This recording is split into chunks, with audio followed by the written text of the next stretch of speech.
Well, howdy there, Internet people. It's Bo again. Привет, как дела? Меня зовут Bo. So we're going to talk about those Russian documents. But before we do, I want to tell you a story. Here in the last couple weeks, I took my kid to the beach. He'd never experienced an undertow before.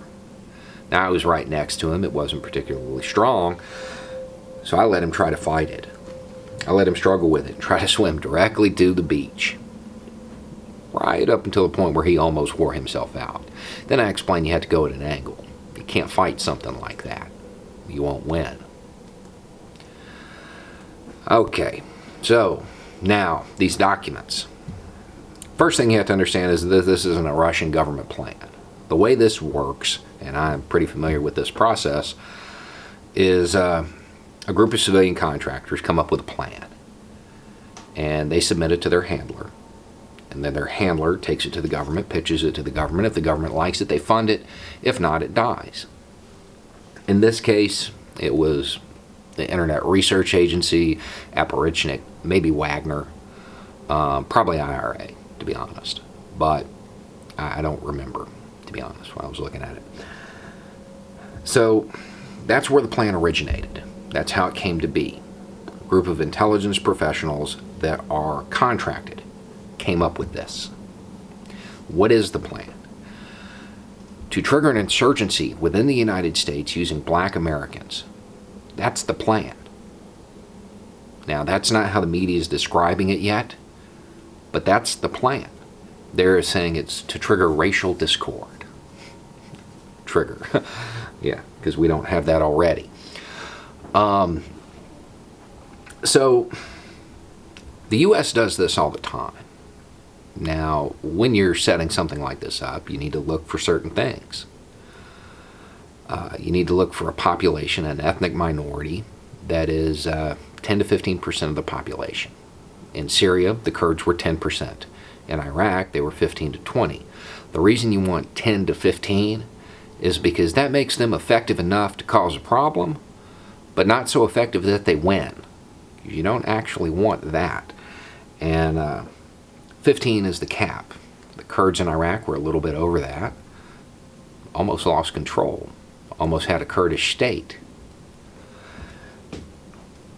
So you need that. You need that percentage. Black Americans are about 12, by the way. You need a group with a high incarceration rate. Group that is economically disadvantaged, not really represented in government. They need to be the out-group. They need to be persecuted, oppressed in some way. That's what you need to do this. You want the incarceration rate high because those people are easier to radicalize.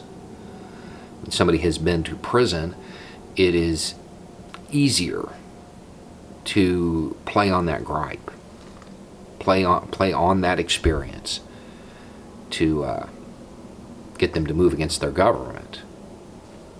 That's what that's why it's there. We did it in Syria. We used people that were incarcerated in Syria to help found the moderate rebels. So this isn't anything new. It's not. But in the coverage, I'm seeing something very dangerous already. What are we going to do about the black nationalist threat?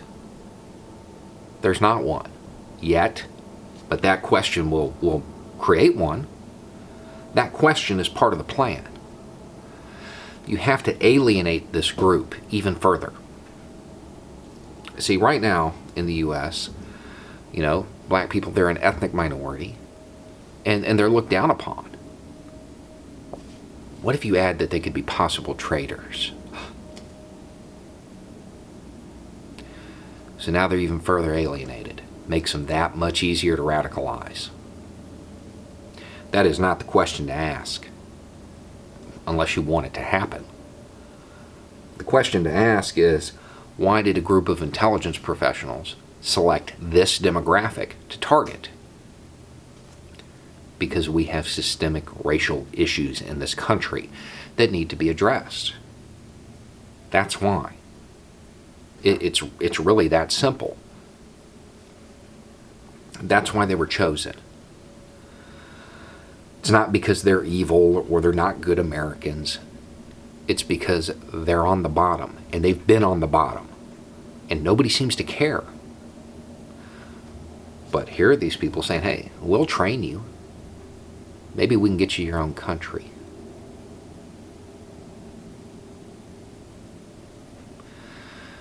May not seem like such a bad deal. So, when you hear this conversation taking place, and people talking about it as if this is the fault of black Americans, you need to correct them, because that is very dangerous. That is very dangerous. I've looked at the plan. It's ambitious. Probably wouldn't work this time, but once you establish that generational trend of trying to go for independence, and that militancy as it stays within that community generation after generation, it'll work. It'll take time, but it'll work. So here's the interesting thing about this. Addressing racial disparities in this country, it's no longer just the moral thing to do. It's always been the moral thing to do. But now, it's a national security issue. Because if these Russian contractors figured this out, and they've targeted them, every intelligence agency in the world has done the same thing. They know that within the United States, this group, because of their treatment, will be easy to radicalize. Think about this. Really think about this. You can play whatever conservative trump card you want to throw out right now. Doesn't matter. No self-appraisal will ever be as valuable as your opposition's appraisal.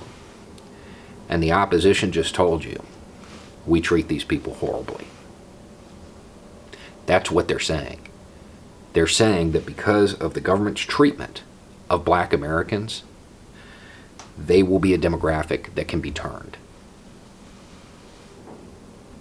You want to make America great? You got to stop racism.